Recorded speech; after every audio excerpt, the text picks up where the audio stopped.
The night was darker than usual, and rain tapped against the cracked windows of a small apartment where Ethan Cole sat alone, stitching an old leather jacket. His hands were steady, precise, the kind of steadiness that came from years of medical training he no longer used.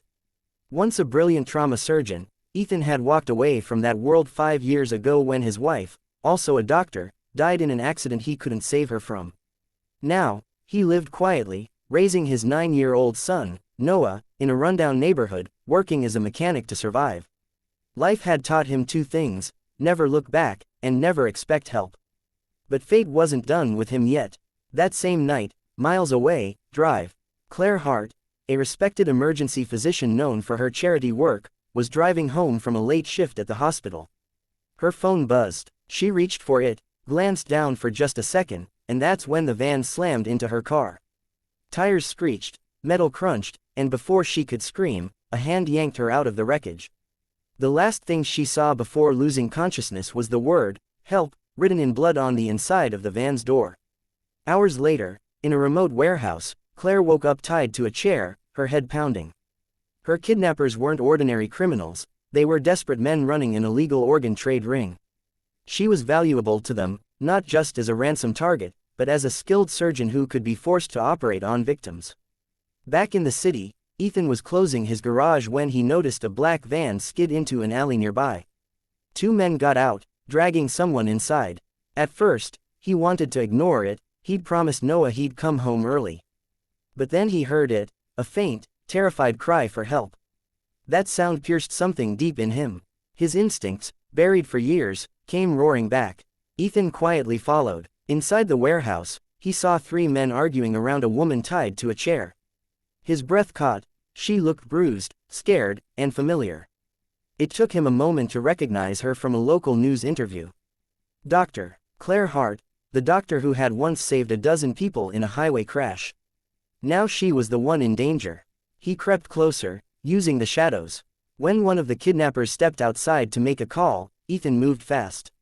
Within seconds, he had taken the man's knife and silenced him. Years of field experience guided his every move. He cut Claire's ropes and whispered, "Stay quiet. I'm here to get you out." Claire stared at him, his calm voice, the confidence in his eyes.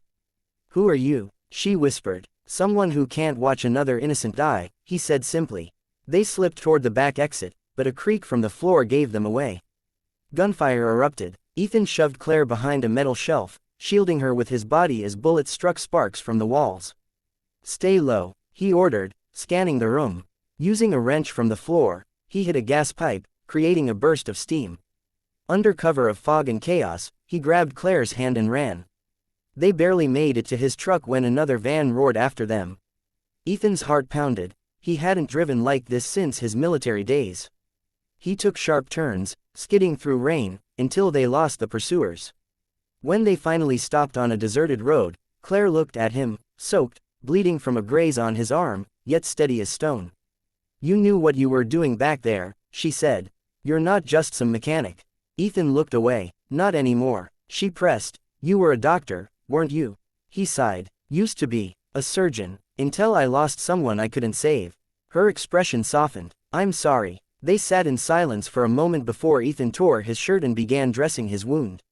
Claire noticed his technique. Clean, efficient, almost textbook perfect. Without thinking, she took over, her hands brushing his. "You saved my life," she said quietly. "Let me return the favor." They found shelter in an abandoned cabin by the woods. While Ethan built a fire, Claire examined the faint marks on her wrists. "Those men," she said, "they were part of something big. I overheard them talking about shipments, organs, patients, even children. If we don't stop them, more people will die." Ethan froze. "You want to go back?" "We have to," she insisted. "I can identify them. You have the skills to get in.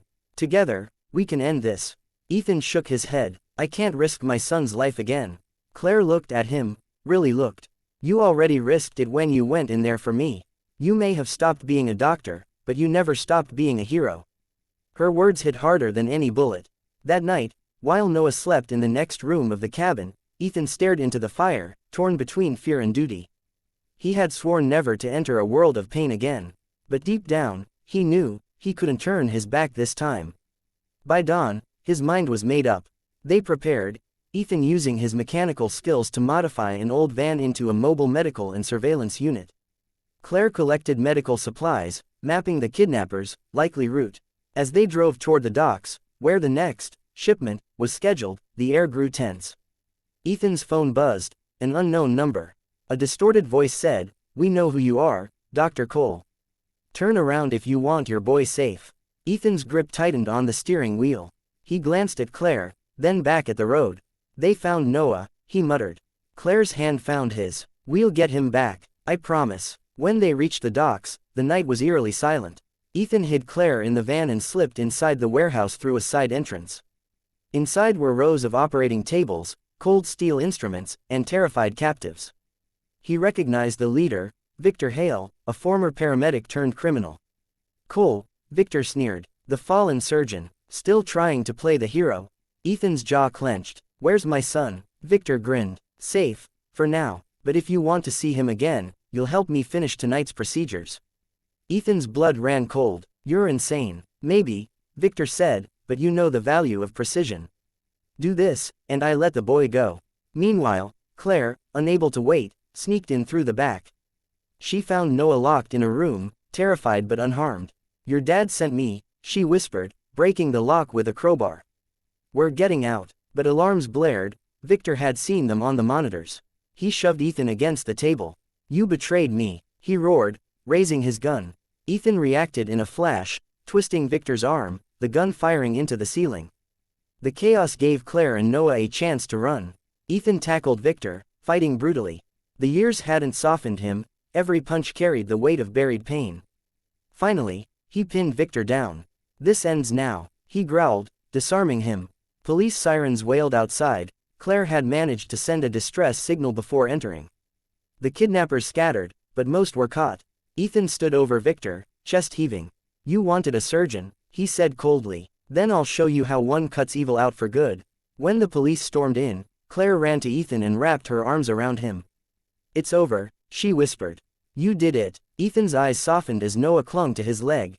"No," he said quietly, "we did." Weeks later, the story hit national news. Former surgeon and kidnapped doctor saved dozens from organ trafficking ring. But behind the headlines, something deeper had changed.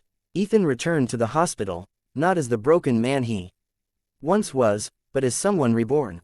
The board reinstated his medical license after learning the truth. When reporters asked why he came back, he simply said, "Because I remembered what it means to heal." Claire joined the same hospital. Her presence became a constant reminder of courage, and of second chances.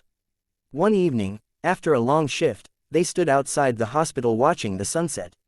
Claire smiled. "So, drive, Cole, what now?" Ethan looked at her, then at Noah chasing pigeons near the steps.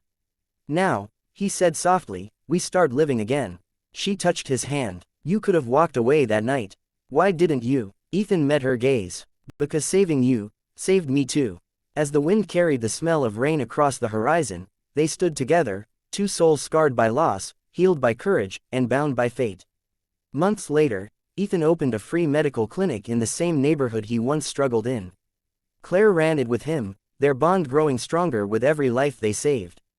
The sign outside read, "Cole and Hart Community Clinic, where every life matters." Every